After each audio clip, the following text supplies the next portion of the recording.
They called this place a graveyard. They said nothing could survive the winter. But as the snow cleared, she saw a movement in the distance. 12 heartbeats that refused to stop. This is the miracle they said was impossible. The high desert of northern Nevada is a place that does not like life. In the summer, the sun beats down so hard that the ground cracks like broken glass. In the winter, the wind screams through the canyons with a cold that can freeze a heart in minutes. People call this area the Devil's Backyard. It is a vast stretch of land where the maps stop and the cell phone bars disappear. 4 miles, there is nothing but sagebrush, gray rocks, and the haunting silence of a place that the world simply passed by. Years ago, there were ranches here. You can still see the remains of them if you look closely. There are leaning fence posts and rusted coils of wire buried in the dirt. But the people left a long time ago. They left because the land was too stubborn and the winters were too cruel. When the last great drought hit the valley, the remaining families packed their trucks and drove away. They left the dust behind, and according to the locals in the nearest town, they left everything else too. The legend of the valley grew dark over time. People in the town diner would talk about the animals that were abandoned during the Great Exit. They shook their heads and said that no living thing could have lasted more than a single season out there. The snow was too deep, and the waterholes had all turned to salt. To the people of the outside world, the valley was a graveyard. It was a closed chapter. They spoke about the livestock in the past tense. They said the horses were gone, lost to the hunger and the coyotes. Sarah grew up hearing these stories. She was a woman who spent more time in the saddle than in a car.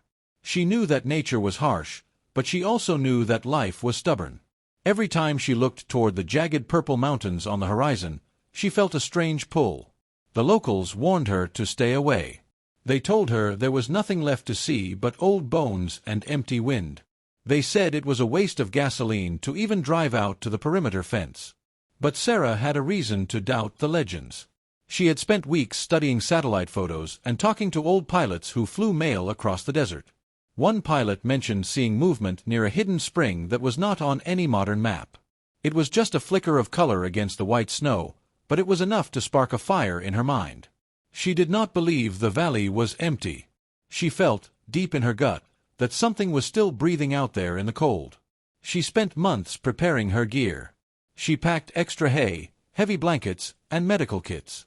She knew that if she was wrong, she would just be a lonely woman standing in a desert. But if she was right, she was the only hope for creatures that had been erased from the world's memory. On a Tuesday morning, when the sky was the color of lead, Sarah drove her truck past the final warning sign.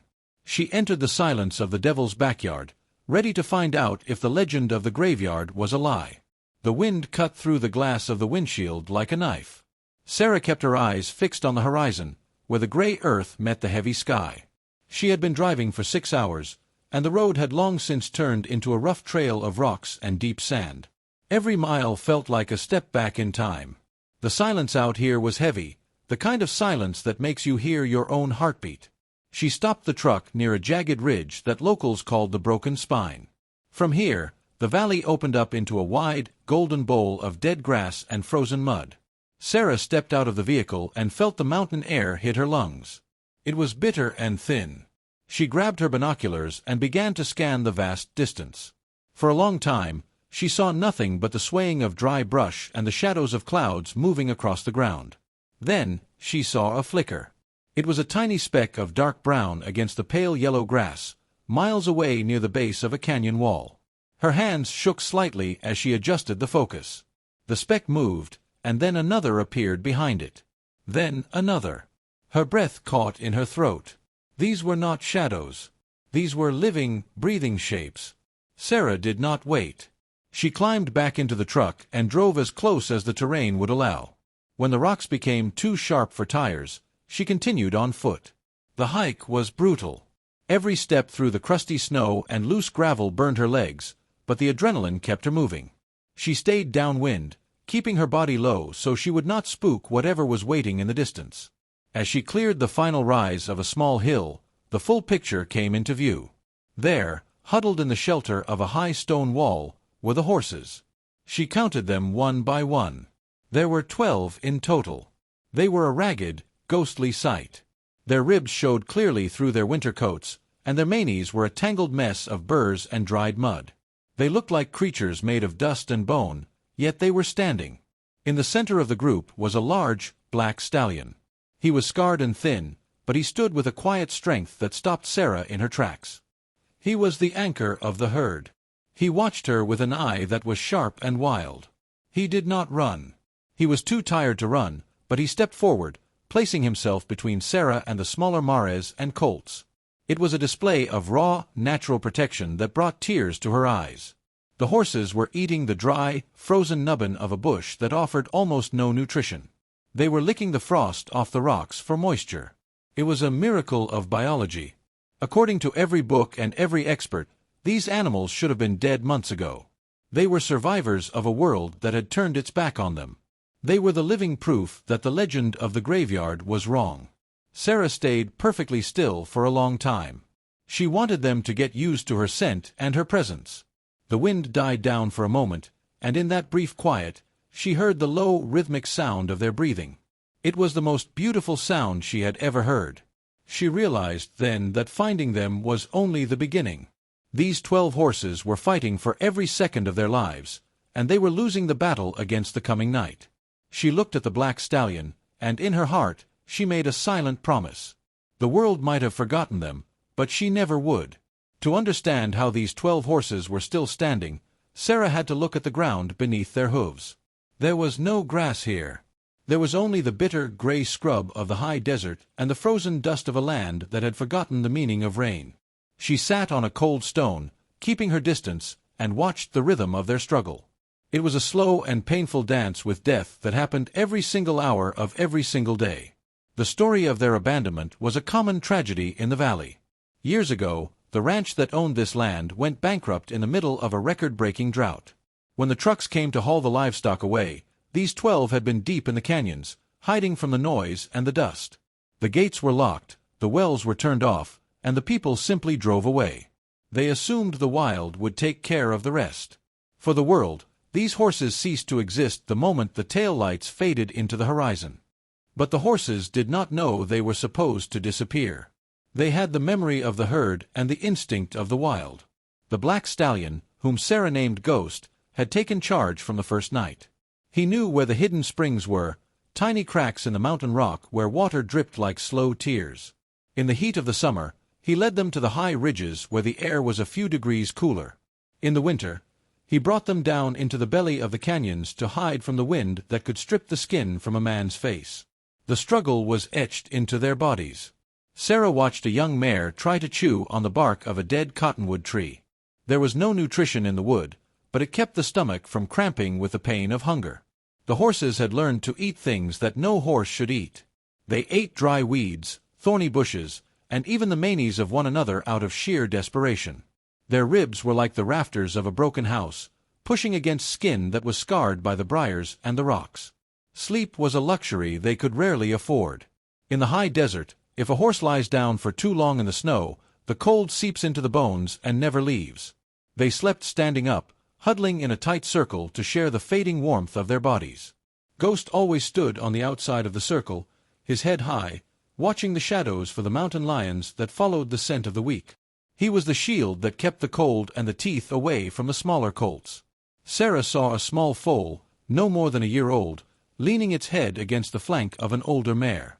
The foal's legs were shaking with the effort of standing. It was a heartbreaking sight of pure willpower. These animals were not just living, they were resisting. Every breath they took was a middle finger to the desert that tried to kill them. They were a family of ghosts, haunting a valley that had been declared a graveyard. As the sun began to dip behind the jagged peaks, the temperature dropped 20 degrees in a matter of minutes. The horses moved closer together, their breath rising in thick, white plumes like smoke from a dying fire. Sarah felt the bite of the frost through her heavy coat and realized that she was watching a battle that was reaching its final act. They had survived the drought, the abandonment, and the wolves, but they were running out of time. Their bodies were burning the last of their fat just to stay upright. She realized then that Ghost was looking at her.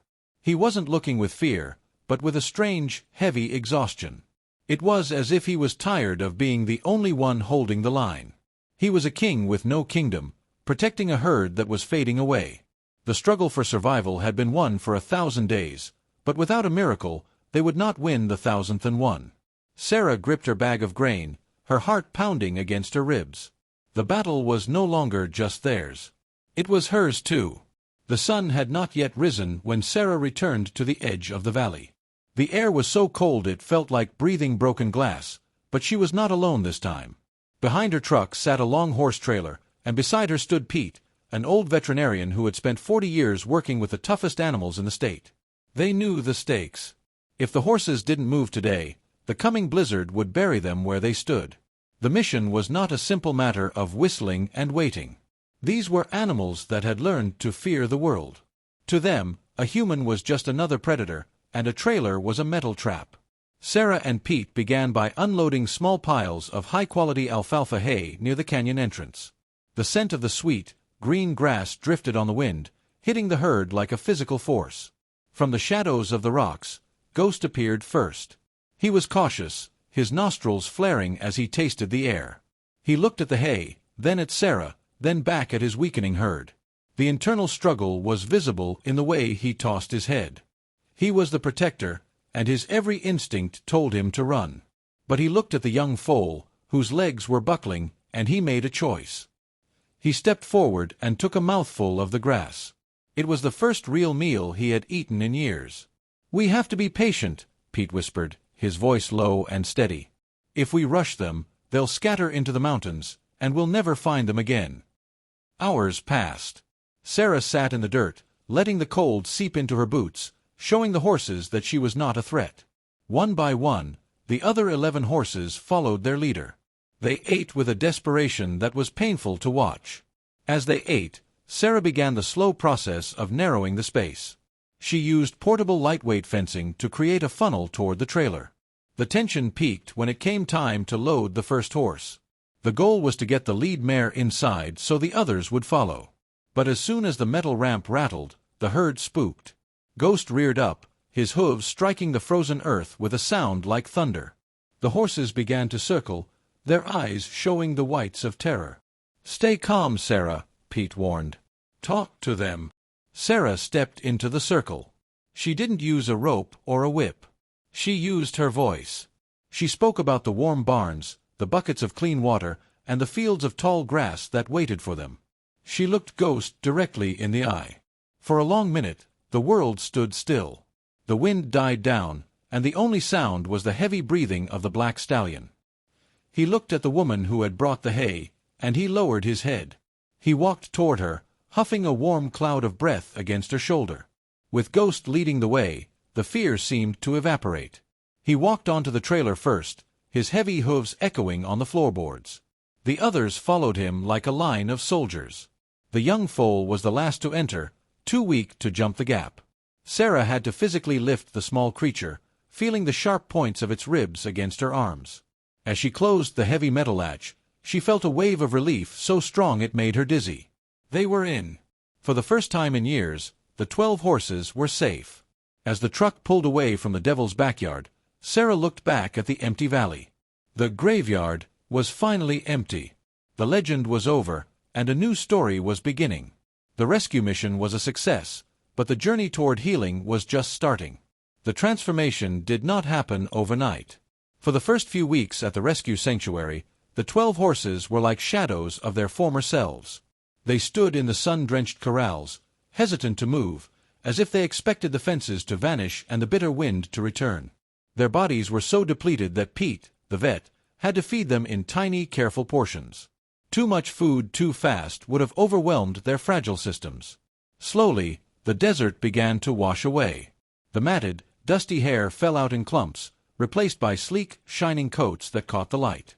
The hollows above their eyes filled in, and the sharp lines of their ribs smoothed over with healthy muscle. Sarah spent every afternoon with them, sitting on a wooden stool in the middle of the pen. She watched as their personalities emerged from the fog of survival. The young foal, once too weak to stand, became the heart of the sanctuary. He began to run in circles, his tail arched like a banner, discovering for the first time that his legs were meant for play, not just for standing against the cold. Even Ghost, the black stallion, changed. He no longer stood as a rigid shield against the world. He learned to lower his head for a brush, his deep, dark eyes losing the sharp edge of fear. He was no longer a king of a graveyard. He was a leader in a land of plenty. As Sarah watched them graze on the lush green hills of the sanctuary, she reflected on the journey. The world had declared these horses dead long before their hearts had stopped beating. People had looked at the map of the devil's backyard and seen only an empty space. But these 12 animals had proven that empty is just a matter of perspective. They had survived on nothing but willpower and the strength of their bond. They reminded Sarah that hope is not a quiet thing. It is a fierce, stubborn flame that refuses to go out, even when the rest of the world has turned its back. The valley was still there, silent and harsh, but it no longer held its prisoners. The story of the 12 horses was no longer a legend of loss, but a testament to the fact that no one is truly gone as long as there is someone willing to look for them.